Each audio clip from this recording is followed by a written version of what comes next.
كوكو ميزامي، رمضان كريم، صحة فطوركم. اليوم عندنا خبز بولونجي، خبز سهل وسريع. أول حاجة عندنا هذو هما المقادير. عندنا مغرفة كبيرة خميرة تاع الخبز، وعندنا مغرفة تاع سكر. نحط الحليب والماء. الماء هو عبارة عن كاس إلا ربع، أي 150. أنا الكاس تاعي يوزن 200 غرام، أي نحيو 50 هذه تبقى لنا 150. الماء كذلك عندنا 150. نفس الكيلة تاع الماء هي الحليب. نخليو الخميرة تتفاعل مع الحليب والماء الدافئ حوالي 10 دقائق، ثم نزيد نحط لها الزيت اللي هو 50 غرام. فنجان تاع قهوة ماشي معمر.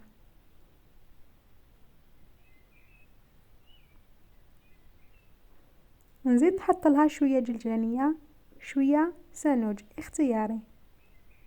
نخلط المكونات مع بعض، ومن بعد نبدأ نحط الفارينة. أكيد الفارينة تكون مغربلة. الفارينة هنا حوالي 4 كيسان. الكاس اللي وزنت به مع الأول.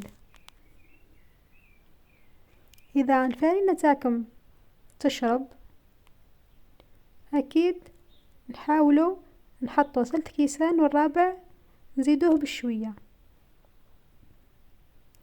ومن بعدها نحطوا مغرفة تاع ملح اللي هي 18 غرام.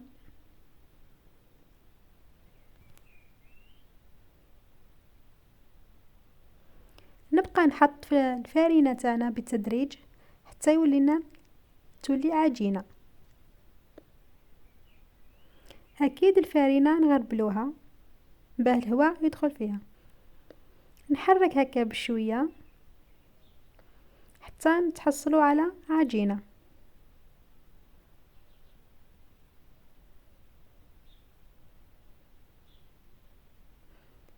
هنا الخليط تاعي مازال سائل، حنزيدلو الفارينة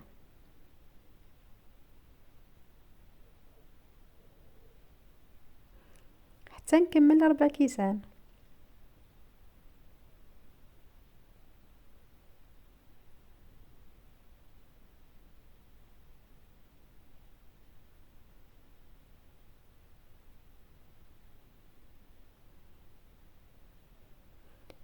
نبقى نلم في العجينة حتى تولي لي متماسكة. هاي هنا لميتها وعجنتها شوية، وراح نحطها أكيد تخمر. كي يولي الشتاء أكيد حتخمر قدام الفورنو ولا في بلاصة دافية. أما في الصيف فهي تتفاعل بسرعة. هنا بعد ما خمرت نحيلها الخمر ونبقى نعجن فيها. نعجنها مليح حتى تولي رطبة.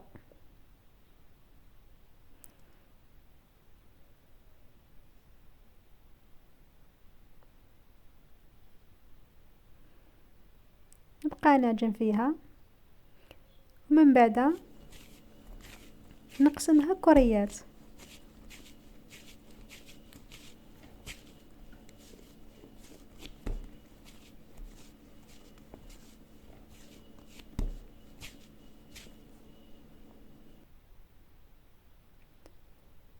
بعد ما نقسمها كريات نحاول هكا نخدمهم يجيو رطب وخلاص.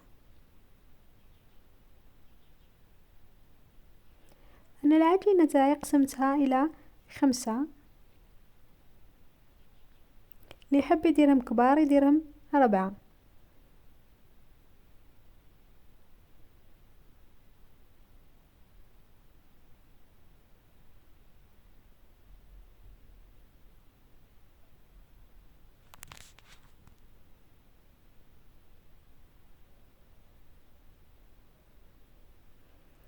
ثم نبدأ نشكل فيهم.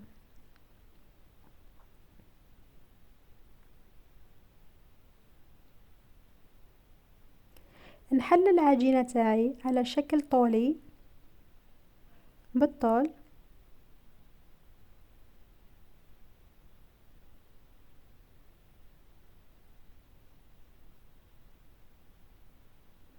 ثم نبدأ نشكل فيها، ندير هكا ونرولي ونحكم مليح، نتكى على العجينة.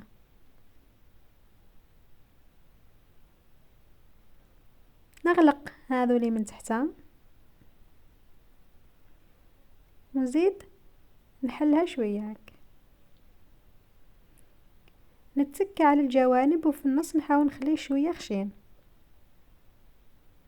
هكا حتى نكمل العملية كامل.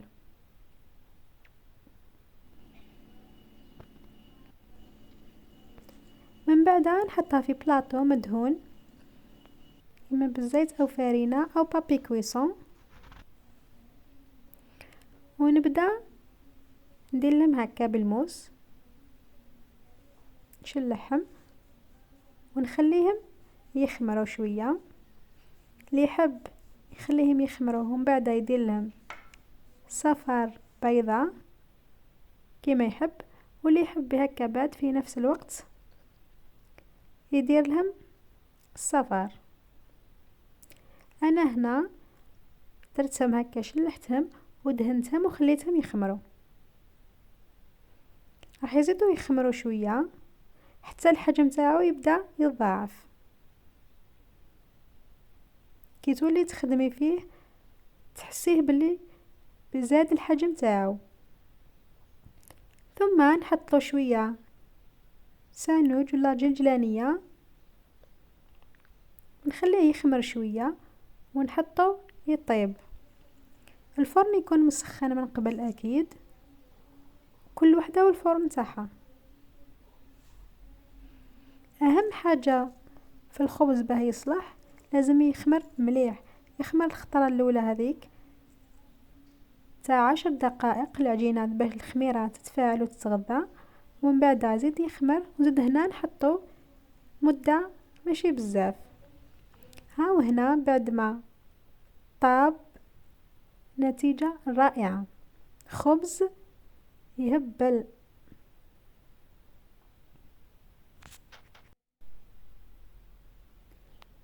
هنا هذه الصغيرة جات رائعة، نحطو هكا مع بعضهم ونغطيه وخلاص. ان شاء الله يكون الفيديو هذا يعجبكم، نتلاقاو ان شاء الله في الفيديو الجاي. المهم ما تنسونيش بجيم وكومنتير، بارطاجيونا شويه لا فيديو. مع السلامه وصحه فطوركم.